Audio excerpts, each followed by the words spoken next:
কিন্তু ইবাই করলে এটা হালাল হয়নি না আবার সুদ হয়ে যায়, এটা আলেমুল আমারে জিগায়া করবা, কারণ দুনিয়া বেশি দিনের না, ঠিক কিনা ভাই জোরে কোন?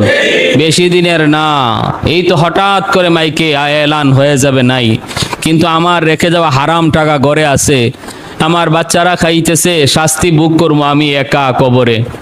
এরার কাছ থেকে আল্লাহ হিসাব নিত না, হিসাব নিব আমি যে গড় ঢুকাই গেছিলাম, আমার কাছ থেকে একা শাস্তি নিব।